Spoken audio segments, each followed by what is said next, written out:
Eh bien salut tout le monde, c'est AZK, Quadbo sur la DeFi. Aujourd'hui on va explorer un petit peu Berachain. Les 2-3 premiers jours c'était pas très intéressant ce qu'il y avait sur cet écosystème, mais force est de constater que là, il y a quand même quelques trucs sympathiques à farmer. On va aller voir tout ça en détail, et si j'en parle c'est que bien évidemment j'ai trouvé un truc intéressant, et je l'ai aussi mis en place sur le portefeuille de la chaîne YouTube. De temps en temps ça m'arrive de passer sur certains sujets, de pas forcément être exposé à certaines blockchains, certains protocoles, on peut pas toucher à tout, mais là pour Berachain, j'ai mis un petit peu les mains dans le cambouis et j'en reparlerai beaucoup plus en détail sur la chaîne principale puisque je dois faire, là je m'impose de le faire, un portefeuille du journal DeFi où je vous montre ce que je fais sur le portefeuille. Donc si vous voulez en savoir un petit peu plus sur la stratégie que j'ai mise en place, sur quelques spécificités on va dire de l'écosystème Berachain, je rentrerai un peu plus en détail sur ma chaîne principale, donc vous avez le lien dans la description, sinon c'est juste AZK Crypto sans le dégène. Un petit point avant d'aller voir vite fait ce qu'il y a de sympathique sur la DeFi, sur Berachain, avant d'aller voir les gros rendements qu'il y a sur les pools de liquidité, petit point TVL. Alors, sur DeFi Lama, a priori la TVL a explosé d'un coup pour Berachain. En fait c'est juste qu'il y a un des plus gros protocoles, même le plus gros protocole de cet écosystème, un Infrared Finance, qui n'était pas répertorié encore si je dis pas de bêtises. Donc ça a forcément fait pumper la TVL, mais c'est de l'argent qui était déjà déposé en fait sur ce protocole. C'était juste pas encore répertorié sur DeFi Lama. On est quand même, ça monte quand même du côté de la TVL sur Berachain, mais du coup le fait qu'il y ait certaines pools de liquidité, certains protocoles qui n'étaient pas encore répertoriés, ça biaise un petit peu les données, donc on va attendre quelques jours, quelques semaines, voire un mois ou deux pour mieux interpréter les données de TVL sur Berachain, et en plus il y a aussi ce système de liquidités qui sont prises en otage, donc on verra d'ici 3 mois ce qui va se passer sur Berachain, j'ai hâte de voir ça. Pour l'instant, en tout cas ce qu'il en est du présent, il y a des trucs sympathiques sur cet écosystème, et à commencer par le bridge. Donc il y en a plein des bridges, mais Jumper ça reste l'incontournable on va dire pour bridger des liquidités. Ils sont disponibles sur Berachain depuis le lancement de la blockchain, et on peut bridger des USDC et des Ethers sans frais via Stargate. Ça m'étonne, normalement même si c'est Stargate qui va émettre l'USDC bridgé ou quoi que ce soit via Layer 0, normalement, il y a toujours un petit peu de frais sur une blockchain. Pour le moment, il n'y a pas de frais du tout quand on envoie de l'Ether ou de l'USDC sur Berachain. J'ai essayé de chercher un petit peu, je sais pas si c'est promotionnel ou quoi que ce soit, je pense que c'est promotionnel, parce que si je veux envoyer de l'Ether sur Abstract par exemple, il y a un petit peu de frais. Sur 100 Ethers envoyés, on se fait ponctionner 0,06 Ethereum, ce qui est ridicule en termes de frais. Par contre, en termes de stablecoin, j'avais vérifié pour Abstract, même si je mets 100 000 USDC que je n'ai pas dans mon portefeuille, on n'a aucun frais. Donc, petite parenthèse bonus, pour ceux qui s'intéresseraient à Abstract, a priori il n'y a pas de frais quand on envoie des USDC via Stargate, et c'est pareil pour Berachain. Je sais pas si ça va durer, si c'est promotionnel ou quoi que ce soit, mais j'avais trouvé ça un petit peu étonnant qu'il y ait vraiment aucun frais. Et, attendez, j'ai pas essayé, est-ce que même pour 1 million de dollars il y a aucun frais? Ouais, même sur 1 million il y a aucun frais, c'est complètement fou. Bon après, j'ai pas 1 million à envoyer, j'ai pas 1 million tout court, mais si jamais on les a et qu'on veut les envoyer, il n'y a pas de frais.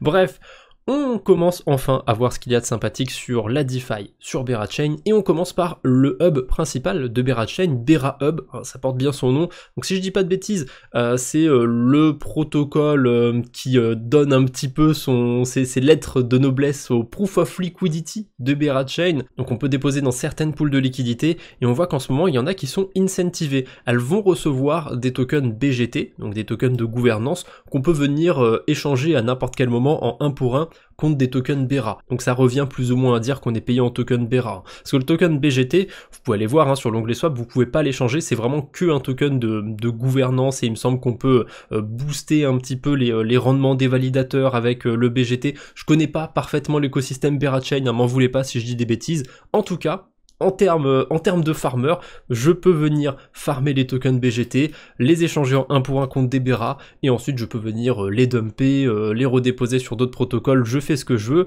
Bref, les pools de liquidité qui donnent des intérêts bonus. Donc on a 2 pools de stablecoin, ce qui est pas mal, en général moi j'aime bien farmer avec des stablecoins. On en a une avec le BYUSD et le stablecoin ONI. Donc le stablecoin ONI ça va être le stablecoin de l'écosystème Berachain. On peut venir l'échanger en 1 pour 1 quasiment, parce qu'il y a un petit peu de frais quand on vient échanger dans le sens inverse, quand on vient retirer des ONI vers des USDC, mais quand on vient en minter, on est en 1 pour 1. Ça a l'air de bien marcher, le mécanisme qui est derrière, je trouve qu'ils sont pas ultra transparents non plus, donc faudrait que je creuse un petit peu plus quand j'ai le temps, ce stablecoin ONI, il n'y a pas l'air d'y avoir d'épec pour l'instant, ça a l'air de bien fonctionner. Par contre, le BYUSD, qu'est-ce que c'est que ce stablecoin? Non, c'est pas un nouveau stablecoin de Binance ou quoi que ce soit, en fait, c'est le stablecoin de PayPal, le PYUSD. Dans ce cas-là, pourquoi c'est pas le PYUSD? Eh ben, parce que sur Berachain, il y a plein de trucs qui sont modifiés comme ça, où les premières lettres des noms de protocoles, de stablecoin ou quoi que ce soit, et ben ils mettent des B à la place. Dolomite, par exemple, qu'on va aller voir un petit peu plus loin, et ben ça s'appelle Bolomite là-bas, et on a le cas sur d'autres protocoles, d'autres tokens de l'écosystème. Bon, c'est comme ça, c'est la vie. Donc, pool avec le BYUSD et le ONI, 25% d'intérêt annualisé, ça fait 2 jours à peu près que je surveille le protocole et que le rendement a pas trop bougé, donc c'est quand même pas dégueu en ce moment, hein. 20% sur des stablecoins, on n'est pas dans la phase la plus propice à avoir des rendements élevés sur des stablecoins, donc 20% c'est vraiment pas mauvais. On a la même en dessous, un petit peu plus bas, hein. 19% d'intérêt annualisé sur la pool USDC, Bridgé, ONI.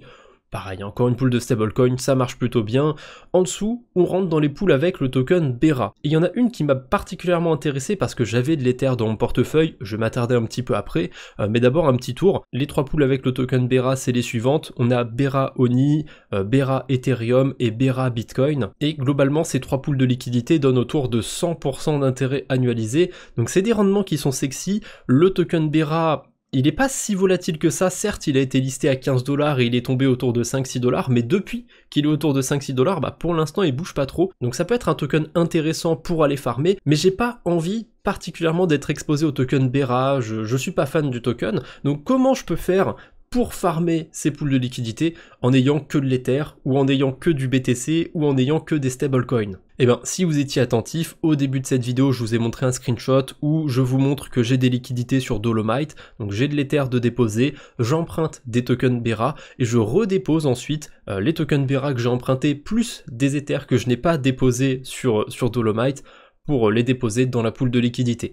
Je reviendrai en détail sur tout ça sur la chaîne principale, encore une fois, je l'ai dit en début de vidéo, donc si ça vous intéresse, allez vous abonner si ce n'est pas déjà fait à AZK Crypto tout court. Mais bien évidemment, si on a du token Bera dans son portefeuille, on peut aller s'exposer directement à ces pools de liquidité. Faites attention quand même, on reste sur des pools de liquidité, il peut y avoir des risques, des impermanent loss. Bon, je pense que pour ceux qui ont déjà touché au pool de liquidité, vous connaissez le principe, vous connaissez le phénomène. Maintenant, est-ce qu'il n'y a pas moyen d'optimiser un petit peu ces pools de liquidité? Forcément, on a Bifi Finance sur cet écosystème, donc ça va nous permettre de déposer nos LP. Donc moi pour ma part j'ai du Bera Ethereum, donc si je les dépose sur Bifi Finance, en fait au lieu de recevoir des BGT, Bifi Finance il va automatiquement les convertir en token Bera et en Ethereum et les réinvestir sur la pool de liquidité. Voilà, ça me permet d'avoir que les tokens que j'ai déposés. Sur cette pool de liquidité, c'est peut-être pas le meilleur exemple, mais sur les stablecoins, bah on voit tout de suite l'intérêt en fait. Ça va être automatiquement dumpé et remis en stablecoin, donc c'est plutôt cool. Si on n'est pas particulièrement bullish sur le token Bera, bah ça peut être vachement pratique d'avoir ces intérêts qui sont automatiquement réinvestis, même si les frais sur Berachain sont ridicules, hein. Ils sont vraiment très très faibles, on est bien en dessous du centime, donc on peut se permettre de réinvestir soi-même les intérêts, hein. Ça demande juste un petit peu de temps, alors que Bifi Finance le fait automatiquement. Ils prennent un petit peu de frais quand même sur les intérêts que vous allez générer. Ah bah faut bien qu'ils se fassent des sous-sous, Bifi. Mais il y a un autre protocole à qui on va pouvoir confier nos LP de Bera Hub, hein. Au lieu d'aller staker nos LP tokens sur Bera Hub, au lieu d'aller les staker sur Bifi Finance, on peut aussi aller le faire sur Infrared, donc le fameux protocole le plus gros sur Berachain qui n'était pas traqué dès le début sur DeFi Llama. Et bien dessus on peut déposer, on les voit ici, c'est les toutes premières pools de liquidité, donc on peut venir déposer les LP en Bera ETH par exemple, en stablecoin, en Bera Oni, en Bera BTC, et on voit même que les rendements sont plus élevés encore ici. Alors comment ça se fait que les rendements soient plus élevés? Et bien parce qu'on va pas être payé en BGT, on va être payé en IBGT. Donc comme son nom l'indique, hein, ça va être le BGT de Infrared. Voilà, le IBGT. Et le IBGT, ce qui est intéressant, c'est que il vaut plus cher que le BGT tout court. Alors comment ça se fait? Je saurais pas trop le dire, il me semble que l'avantage de ce IBGT, c'est que il génère des rewards de je ne sais quelle manière. Du coup, on se retrouve avec un IBGT qui vaut quasiment un Bera et demi. Donc au lieu d'aller farmer un token BGT sur le protocole Bera Hub, et ben si on dépose les LP sur Infrared, on va farmer des IBGT qui valent un peu plus cher que les BGT normaux. À mon avis, à l'avenir, il y aura de moins en moins de décalage entre la valeur du IBGT et du BGT normal. Je pense que c'est une opportunité qu'on a surtout au début de cet écosystème. Et bien sûr, ça peut donner des idées d'arbitrage là sur le papier, mais j'ai cherché et il n'y a pas l'air d'y avoir du tout d'arbitrage autour de cet écosystème, autour du BGT, du IBGT et compagnie. En tout cas, pour le moment, mes LP, je les ai déposés sur Bera Hub, donc je farm des BGT normaux, mais je pense que je vais pas trop tarder à retirer mes LP et à plutôt les mettre sur Infrared Finance, histoire de farmer des rendements plus élevés, hein, tout simplement. Autant aller là où il y a le yield le plus élevé. Alors forcément, là je vais empiler un protocole de plus, hein, je vais empiler Infrared, mais le rendement est vraiment pas mal. Et celui sur la pool ONI BYUSD, 36% APR, ça donne envie aussi, c'est plutôt pas mal comme rendement. Et on voit d'ailleurs qu'il y a pas mal de TVL dessus, hein, 157 millions de dollars, sachant qu'au total, sur la pool, il y a 194 millions de dollars de TVL, ça veut dire que les 3/4 des liquidités de cette pool, ils sont redéposés ensuite, ils sont stakés sur Infrared. Bon, bien évidemment, Bera Hub, c'est pas le seul DEX du coin, il y a d'autres protocoles qui permettent de déposer des liquidités, d'échanger des tokens. Un des plus gros DEX sur Bera Chain, c'est Kodiak. Donc on a quelques pools de liquidités qui sont incentivés, il y en a vraiment pas beaucoup, et on va retrouver deux pools similaires, hein. On a une pool Bera Oni et Bera Ethereum, et j'ai pas choisi de déposer mes tokens ici pour la simple et bonne raison que on a des rendements bonus, 80% d'intérêt bonus sur la pool Bera Ethereum, mais ça va être payé dans le token de Kodiak, et ce token n'est pas encore lancé. J'en ai parlé dans de récentes vidéos, je déteste les protocoles qui affichent des APR alors que le token n'existe pas encore. C'est basé sur un prix, donc c'est le truc qui fait un x2 au lancement, s'il fait un moins 90% au lancement, évidemment l'APR qu'on aura eu pendant qu'on farm, il est complètement inexploitable. Donc ouais, dans 80% APR, peut-être pas, j'en sais rien, je préfère éviter. On a aussi Beradrome, hein, comme son nom l'indique, ça donne un indice, Vélodrome, Aérodrome, Beradrome, c'est un VE33, donc un DEX sur lequel on va venir déposer des liquidités.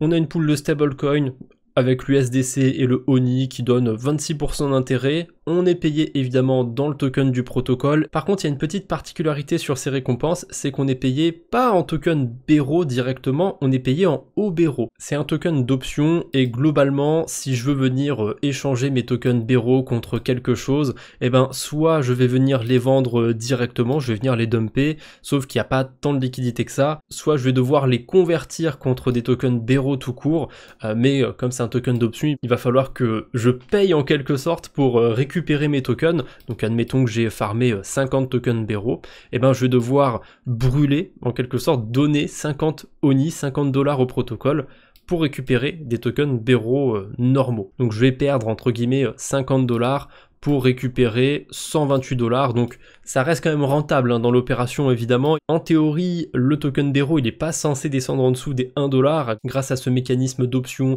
où il faut venir rajouter un token ONI pour échanger un Obero contre du Bero. C'est bien compliqué, il y a des choses bien compliquées sur cet écosystème. Si on n'est pas assez familier avec la DeFi, voire avec Bera Chain, on peut passer à côté, on peut mal comprendre les choses, mais je vous rassure, si vous n'avez pas envie de vous embêter, vous farmez des tokens Obero et vous venez les dumper contre des USDC, contre ce que vous voulez. Voilà, si j'en farme 50, eh ben, je vais échanger ça contre 76 USDC. Alors si je suis un petit peu malin, que je passe par le mécanisme d'option, je vais récupérer 78 USDC là au cours actuel. Donc oui, il y a quand même un avantage à bien connaître le mécanisme du protocole et ça va être pareil globalement sur à peu près tous les protocoles de Bera Chain. Mais bon, même si on n'a pas envie de trop s'embêter, on peut venir vendre ces tokens. Bref, on a fait le tour des DEX, même s'il y en a un petit qui va revenir un petit peu après, vous allez voir. Qu'est-ce qu'on a du côté des protocoles de prêt d'emprunt sur Bera Chain? Eh ben, le protocole principal, ça va être Dolomite, ou Bolomite, hein, comme il s'appelle. Vous voyez que tous les onglets ici, ils commencent par un B, sauf l'onglet mort. Voilà, ils l'ont pas renommé celui-là. Ah, par contre, on a les boules de liquidité, les B-Wards, les Binerals.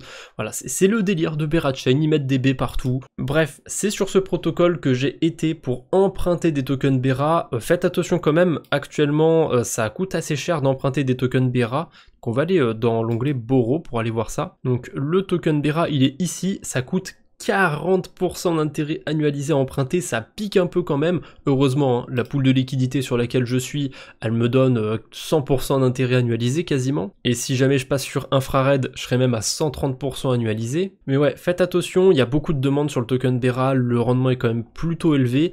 Et on le voit d'ailleurs sur le protocole Dolomite, il y a des limites de dépôt et d'emprunt. Donc en bleu, ça va être les tokens qui sont empruntés. En blanc, ça va être les tokens qui sont déposés. Donc actuellement, quand j'enregistre ma vidéo, on peut même pas déposer de token Bera. Hein. La quantité maximale de tokens qui peut être déposée est à 100%, ou en tout cas c'est très proche de 100%. On peut encore déposer 34 tokens Bera, ce qui est ridicule hein, évidemment. Par contre, il y a encore un petit peu de place pour des emprunts. A priori, on voit que ça n'a pas encore atteint le petit trait ici. Je trouve que c'est un peu bordélique ce qu'ils ont fait Dolomite sur Bera Chain. Voilà, avec tous ces paliers, ça rajoute beaucoup d'éléments sur l'écran si on n'est vraiment pas habitué. Encore une fois, cet écosystème, si on n'est pas habitué au protocole de DeFi, on peut ne rien comprendre. Bon, pour ma part, ça va, je comprends, hein, et j'essaye de vous montrer un petit peu comment ça marche. Pour Ether, c'est pareil. Vous voyez qu'en blanc, il y a à peu près plus de la moitié de la capacité d'Ether qui a été déposée. Donc au maximum, il peut y en avoir 75 000 de déposés, et actuellement, il y en a 50 000.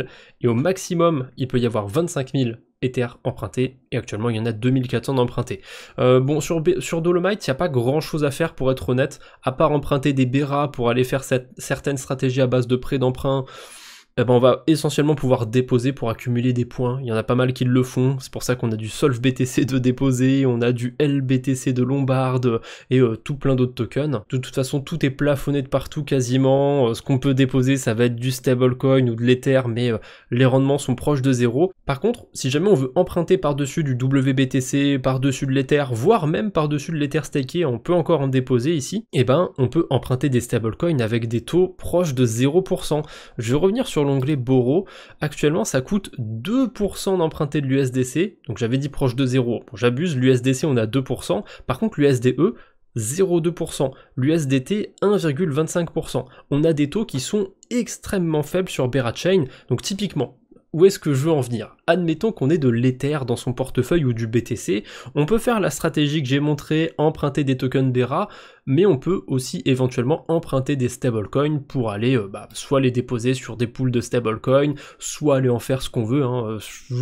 Je vous laisse un petit peu creuser par vous-même, je vous laisse voir ce qui peut vous intéresser. Bon, évidemment, Dolomite, c'est pas le seul protocole de prêt d'emprunt, même si pour l'instant, c'est le principal et j'ai envie de dire, c'est le seul qui est vraiment intéressant sur cet écosystème.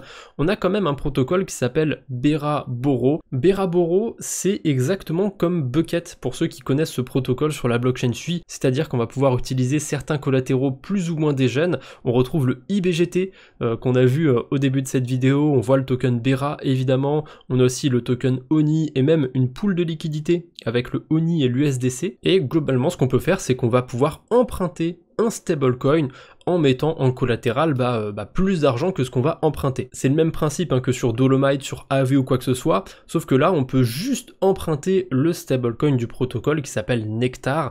Alors sur la blockchain Sui par exemple, j'ai cité Bucket, ça marche plutôt bien ce protocole parce que leur stablecoin Buck, il est quand même assez bien implanté sur la DeFi sur Sui, même si depuis qu'ils ont fait leur airdrop, je trouve que ça commence à être un peu moins facile de farmer dessus. Là, pour le coup, ce token Nectar sur Bera Chain, il est pas encore très gros, il est pas encore sur énormément de pools de liquidité, même s'il y a un truc intéressant qu'on peut faire avec, on a un fork de balancer qui s'appelle Bear. Ils ont vraiment des noms à la con, hein, les protocoles sur cet écosystème, je suis désolé, mais je suis pas très fan des allitérations comme ça en B partout.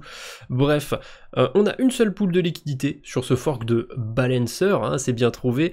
Donc on a une pool de liquidité avec des stablecoins, donc le Nectar, le stablecoin de Bera Boro, l'USDC et le ONI. Et actuellement, le rendement est plutôt sympathique. On a quasiment 50% APR sur du stablecoin. Il y a la moitié de ce rendement qui est en token Bera, a priori, et l'autre moitié qui est en points. Encore une fois, j'aime pas les protocoles qui me montrent des rendements en points et qui estiment que ça a une valeur réelle, que ça me donne tant % de rendement. C'est impossible de déterminer quel rendement ça aura au moment du listing. Par contre, pour les tokens Bera, je sais pas si on peut directement les réclamer sur le protocole ou si c'est pas des incentives qui seront réclamables plus tard. Je vous avoue que là, ces deux protocoles, Bera Boro et Burber, j'ai pas du tout essayé de mon côté, donc ce sera à vous de faire vos recherches, de prendre vos précautions par rapport à ces protocoles. Donc là, j'ai beaucoup moins de recul sur ces deux protocoles comparé à Bera Hub ou à Dolomite que j'ai essayé sur ces écosystèmes. Et enfin, pour terminer, voilà, parce qu'il faut bien terminer un jour cette vidéo, on a deux protocoles bonus, on pourrait dire. Le premier, c'est SatLayer, donc c'est un protocole de restaking, mais j'ai l'impression que c'est surtout un protocole à points. Il y avait assez peu de TVL avant que Berachain débarque sur ce protocole. Voilà, forcément, il y a des gens qui ont déposé des sous-sous dans les vaults sur Berachain, donc on a beaucoup de BTC qui sont déposés ici, et à part farmer des points, ça sert pas à grand chose de farmer sur SatLayer, je trouve. Je sais pas si ce qui build derrière est vraiment sérieux, en tout cas ça me donne pas l'impression que c'est ultra sérieux, mais bon, qui sait, ils ont des points à distribuer, donc peut-être que c'est pas inintéressant d'aller farmer ça, je voulais quand même le citer dans cette vidéo, voilà, pour ceux qui ont tout un tas de BTC sur la blockchain Berachain, hein, que ce soit du BTC staké par Lombard, par Solv ou par d'autres protocoles, vous pouvez les déposer sur SatLayer. Et enfin, si vous avez des tokens Bera, eh ben vous pouvez les déléguer à certains protocoles, notamment Smiley.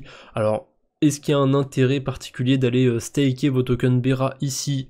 Je sais pas trop, pour être honnête, mais bon, en faisant mes recherches du côté de l'écosystème de Berachain, je suis tombé par hasard sur ce protocole. Ils ont pas de token, donc peut-être un airdrop sur lequel spéculer pour ceux qui auraient des tokens Bera et qui auront envie de les faire travailler un petit peu. Bref, c'est ce qui conclut cette vidéo, c'est à peu près tout ce qu'on a à faire sur cet écosystème. Bon, j'ai passé quand même pas mal de temps pour expliquer un petit peu les protocoles, pour expliquer un petit peu certains détails sur certains protocoles. C'est vrai que ça peut être très technique parfois sur certains protocoles de Berachain, mais globalement, eh ben, les pools qui sont intéressantes, ça va être les pools sur des stablecoins et les pools de Bera Hub. Je sais que je l'ai dit au moins 10 fois dans cette vidéo, mais c'est pas grave, je reviendrai en détail sur la stratégie que j'ai mise en place sur mon portefeuille pour vous montrer comment on fait cette fameuse stratégie à base de prêts et d'emprunts. Ça arrive bientôt, je fais de mon mieux, on se retrouve bientôt j'espère, d'ici là portez-vous bien, salut tout le monde!